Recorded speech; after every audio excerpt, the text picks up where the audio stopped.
This is BBC One, and now it's time for John Craven's Newsround. With only a few days to bonfire night, a row grows over a fireworks safety campaign.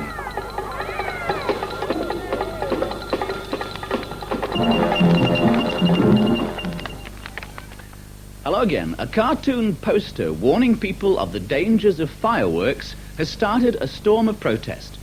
The poster was sent to newspapers and television stations by the British Safety Council to back up its campaign for a ban on the sale of fireworks to people who are not trained to use them.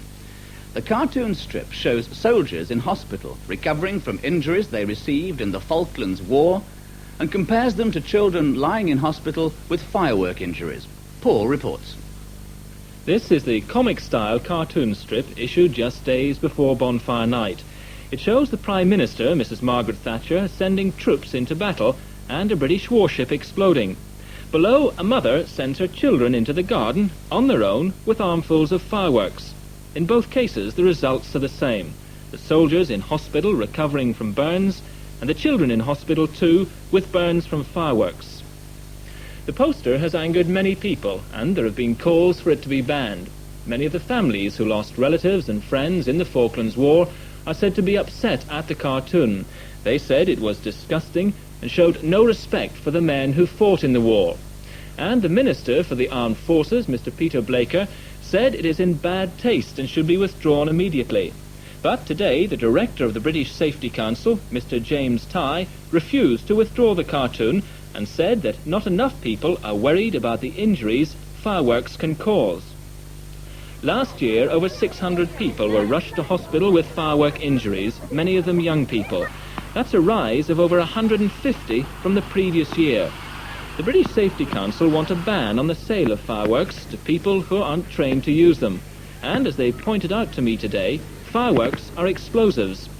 So the point of their cartoon, they say, is to show that if soldiers who are trained to use explosives can be injured, then the risk to children using fireworks is even greater.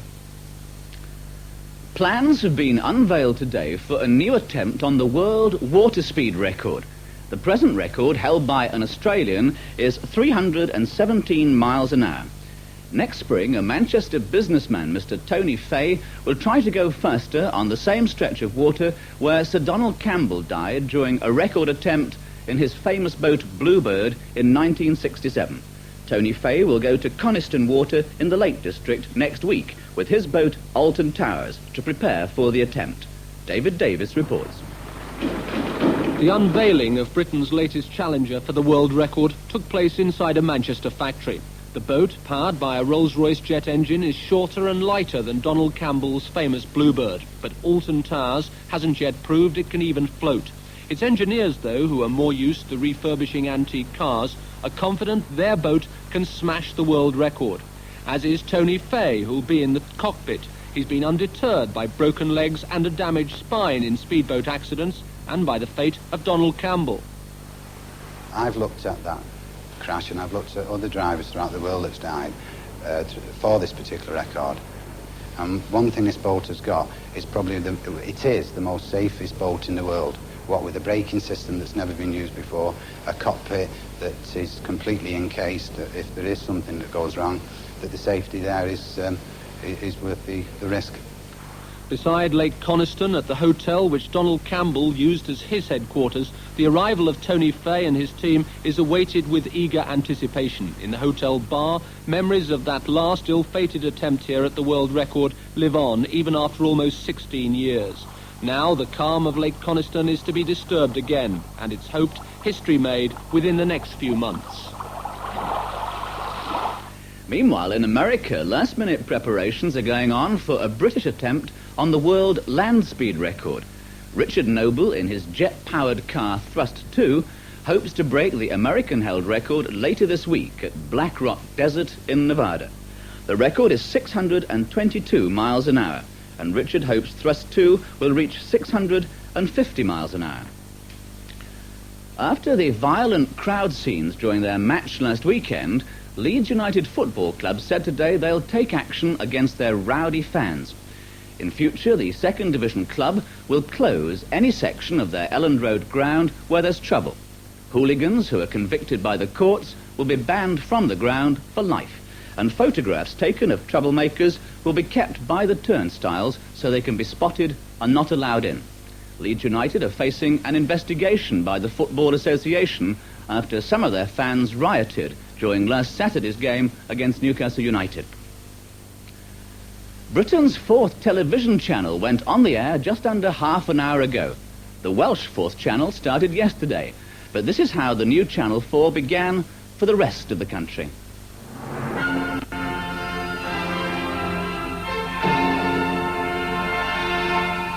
Good afternoon. It's a pleasure to be able to say to you, welcome to Channel 4.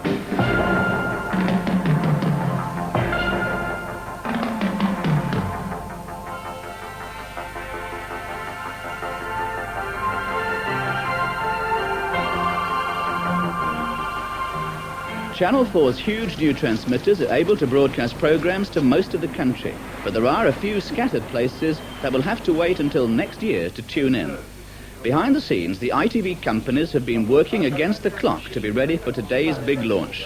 The programs are mainly paid for by advertising, but among all the new programs so far planned, there seem to be hardly any special ones for children.